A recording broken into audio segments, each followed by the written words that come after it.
Boom! 10,000! Picture na natin! Ang banges, Ari. Let's go. Sakto 10,000. Nasa pa rin tayo. Ang bilis. 10,000 ka na kagad. 4 months ka pa lang sa akin.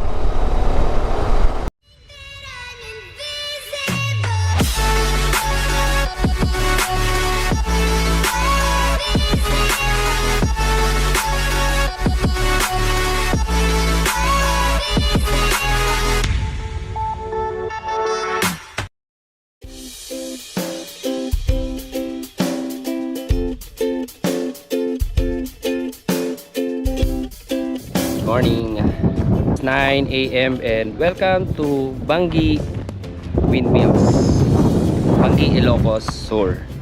So ready na tayo mag take off, pero bago ang lahat, hingi muna ako ng tubig dito, pambaon natin ano. Magkano po yung tubig malaki? Isa po. And guys, coffee muna bago tayo umalis.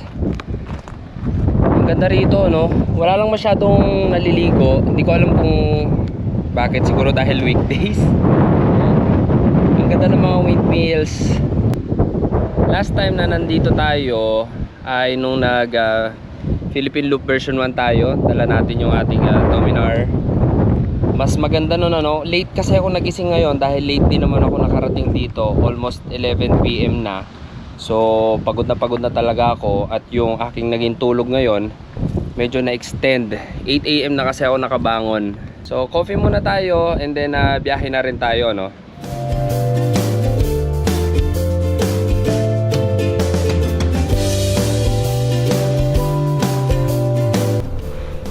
Let's go, take off na tayo. Mainit ang araw pero mahangin. Ang sarap ng okay lang yung weather. Meron yung mga naka ano dun oh, parang nagka-camping. Alright, thank you. Bye bye. Bye bye Bangi. Okay naman pumasok dito, matigas naman ang lupa. Halos sa 10 AM na ako nakaalis dito ano. So estimation 2 hours hanggang Apari. Apari ang ating first checkpoint today. Bago bypass. So para hindi ka nadadaan doon sa bayan ng Pagudpod, eto bypass bago. Ganda, 6 lanes, tapos may ilaw. Sana all talaga, Ilocos. Pagudpod.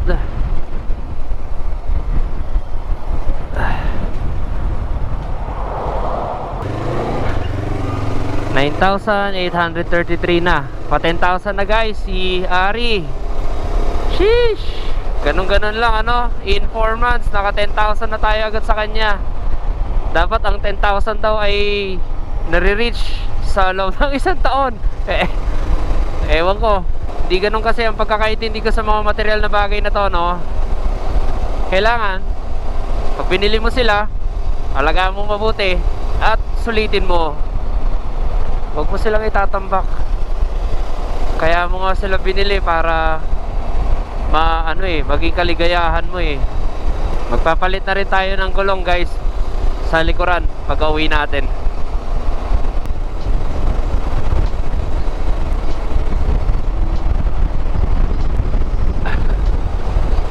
Ito guys, yung mga windmill na nandito sa kabilang side, mga bago na to eh. Ayun o, nakalagay sa gilid nila Asen. Maganda na tumira dito sa Ilocos kasi bukod sa may lilibutan ka, tabing dagat, mababa ang presyo ng kuryente. Siguro naman mababa presyo ng kuryente dito dahil sa mga natin dito, windmill farms ano. Saka syempre tahimik dito, malamig kasi mahangin ang Ilocos, tabing dagat.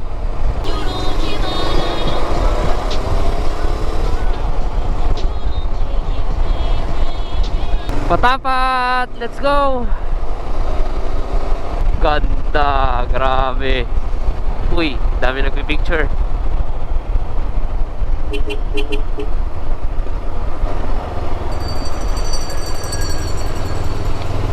Woohoo! Ay! Patapat! Wow!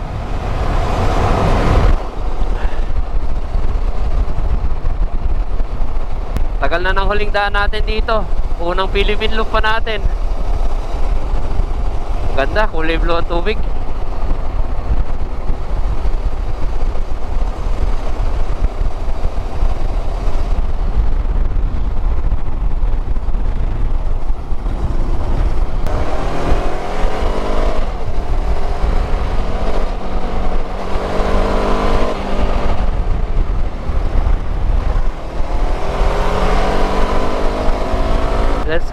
Ari!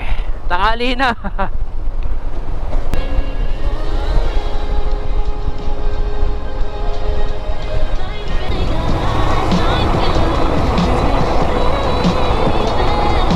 Welcome to Claveria, mga sir. Uy, wow, gawa na ito lady dito. Very nice. Doon dati dumadaan eh. At ang ganda naman ng tubig dito. Ang sarap pag jet skihan. Patag na patag.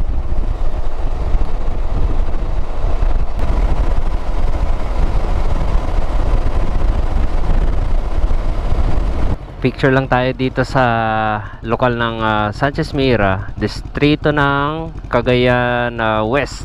At nagpahinga na rin ng kaunti. Bro, thank you. Sarap ng hangin dito sa tabing dagat. Makulimlim na. Papasayin yata tayo sa safari. Pero okay lang yan kasi 12:01 na. Mas gusto ko na yung uulan kesa sa mainit na mainit. Okay lang yan para cool down na rin Tignan nyo to guys, isang straight na haba yung maitim na ulap galing dun parang paikot na ayun parang buntot ng bagyo. Yan, okay lang yan, at least malamig-lamig ngayon. Huwag ka muna babagsak, please lang. Palagpasin mo muna ako.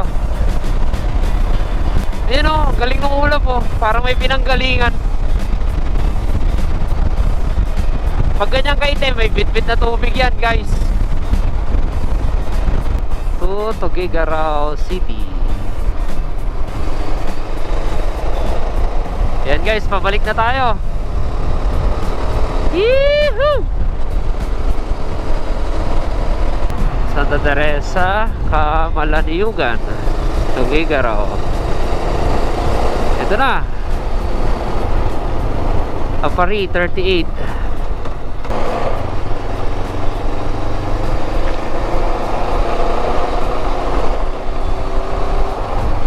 Ito, kakaliwa na tayo dito papunta doon. Papunta mismo ng Apari. Apari Welcome Arc.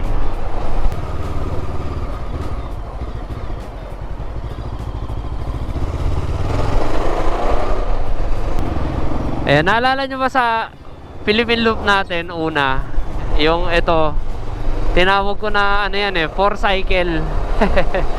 Kasi meron siya dalawang gulong sa gilid, tapos yung pinakamotor nasa gitna rin, hindi converted yung gulong sa likod na may sprocket doon sa pinakalikurang gulong. Kumbaga, apat na gulong pa rin yung nakadikit sa kalsada. Kaya akala ko four cycle ang tawag. Ang tawag pala doon ay center car. Pero para sa isang tricycle, medyo yun, masikip yata sa loob yun. Lalo na kung malaking tao yung Meron pa rin naman silang ganito, yung traditional na tricycle, ayan. Pero mostly puro ganun ang meron dito sa Apari, center car. Ayan ganyan. Ayun ang lapad niya, tignan Ang lakas siguro sa gasolina niyan kasi ang bigat niyan. Sheesh, 9999. Magte 10,000 na guys. Ang lakas mo, Ari. 10 kilometers hanggang Apari Welcome Arc. Boom! 10,000! Picture na natin. Ang bangis, Ari. Let's go. Sakto 10,000. Nasa Apari tayo.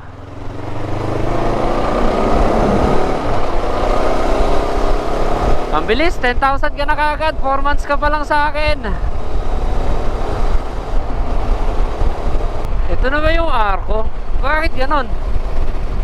Iba na yung kulay. Kulay green? Or blue? Apari, oo nga. Iba na yung kulay guys. Kulay na siya? Kulay blue. Welcome to Apari. Yes. Doon tayo magpipicture. Ang ganda. Naka na pala yung yung mga letter. Ayun Parang naka-chrome na tawag dito. Honorable Dominador Ambo Dayag. Tapos seafood pala rito, may bangka, ayan, may surfboard, may hipon, may tambay. Last time hindi tayo lumibot dito, pero this time lilibot na tayo ngayon, guys. Papasok tayo sa loob. Pupunta tayo doon sa may parang pier. Lilibot tayo doon. Pero mag-photops muna tayo dito. Yan, at yung ating passport. Tingin ko kung itutuloy ko to ng Baler hanggang Nueva Ecija, gagabihin talaga ako ng sagad dito. Baka maghanap muna ako ng tutuluyan nito somewhere Dinajawan or sa may Cordon. So tayo guys ay ano muna, papasok tayo sa loob kasi gusto ko lang mapuntahan yung kung nandoon pa yung Apari Marker. Tama ba? Apari Marker, yung nasa may tabi ng dagat.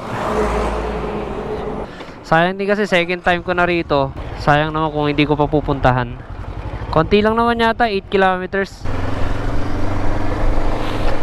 Apari.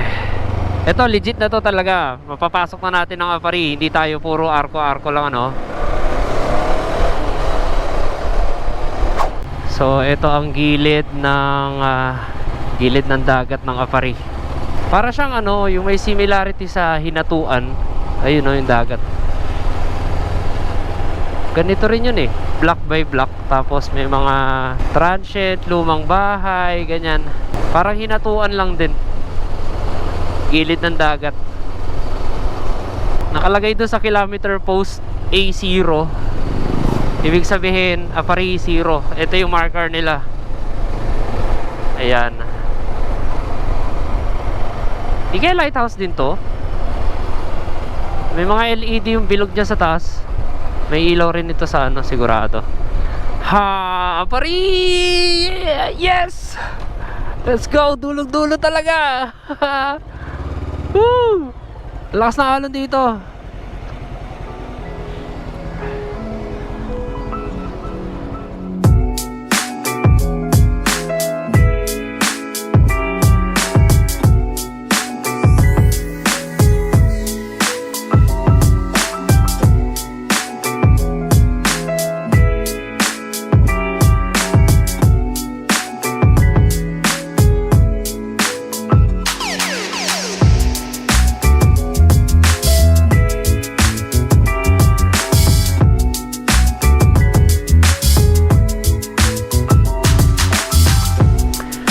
So, paano pa nga ba?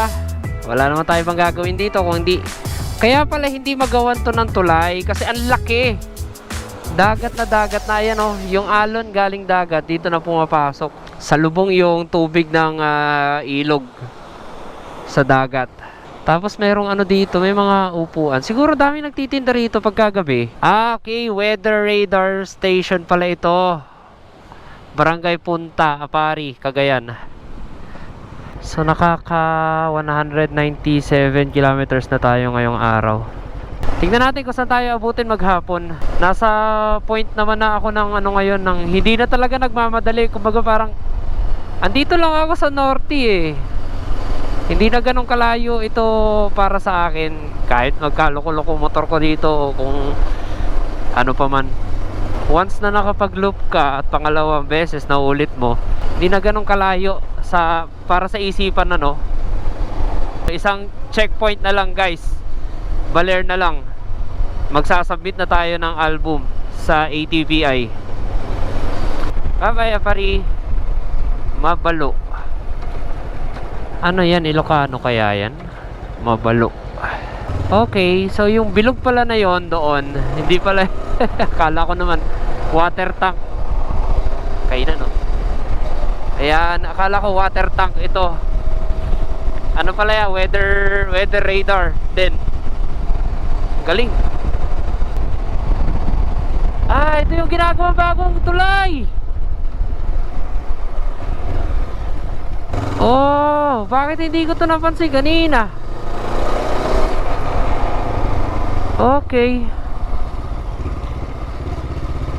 So ito yung ginagawang bagong tulay.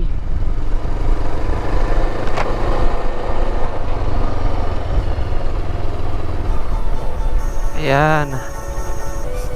Hanggang saan kaya ito?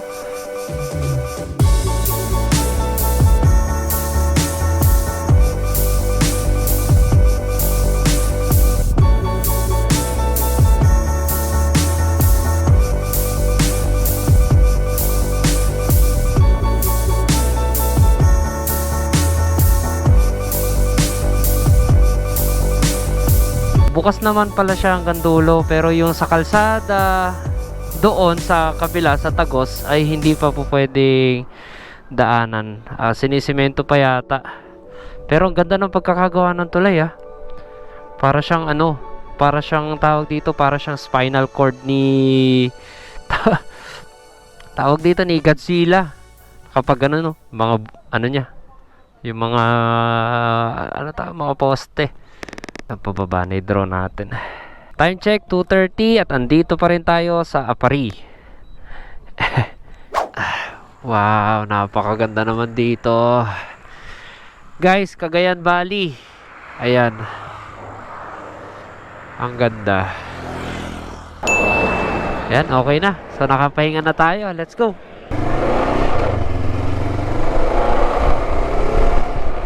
Napakaswerte talaga natin maghapon, tsaka kahapon pa. Biyahe natin maliwalas. Lapit na pala ng Tavok City sa atin, So Tavok City, 3 beses na rin tayong napunta dyan. Kasi checkpoint yan ng Cordillera 2 at saka 3. Rojas Isabela. Ayan na, pag-abutan na tayo ng dilim, So tingin ko sa may Santiago na ako kakain. Unang kain ko maghapon. Sobrang tamad ko talaga kumain ngayon. Wala ako sa cycle ng pagkakakain, Ang ganda ng kapilya ng Rojas. Hindi rin naman kasi ako nagugutom. At the same time, nagpapawas din kasi ako ng tiyan. Hindi ko alam kung fasting tong ginagawa ko na to, pero grabe, wala pa rin. Wala talaga wala talaga kain. Kape lang kanina ng umaga. Kape tsaka tubig. So ang hanap ko ay manginasal. Magbabawi ako. Ayun only rice 50 Hindi ko alam kung ano yun. Pare siguro. Actually itong naka-google sa akin na to ngayon ay yung manginasal. Yun ang kine-crave ko ngayon. Wow, ang ganda ng kalangitan. Not sure kung pink din sa GoPro natin, pero ayan grabe. Ang ganda. Pink and blue. Ayan napakaganda. Wow. Okay, so diskarte. Pag madilim, magpauna ka. Yan. Silang guide mo ngayon sa unahan mo.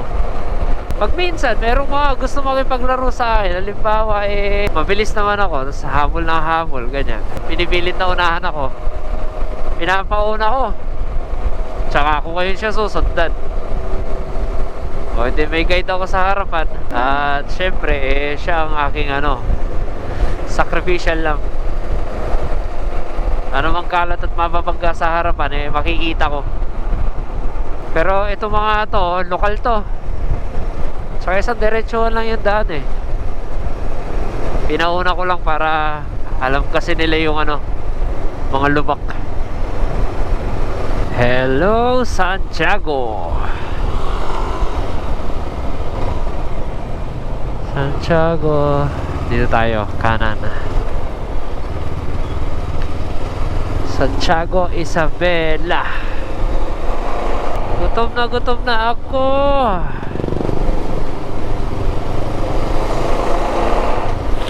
Sarap, PM2 spicy. Yun ang ordering ko. Tapos isang tawag dito, leche flan. Ano na nga yun? Mais con something. Tapos mga 6 na rice. Let's go. Mamen. Parkingan. Oh my god, walay. Ayun ang parkingan sa loob. Kaso may nakabara.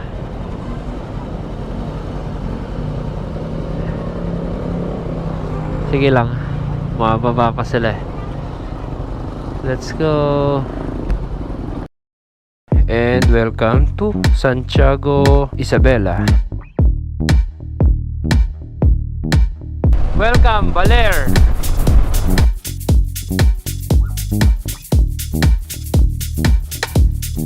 So tayo ay nakabalik na ulit ng Nueva Ecija.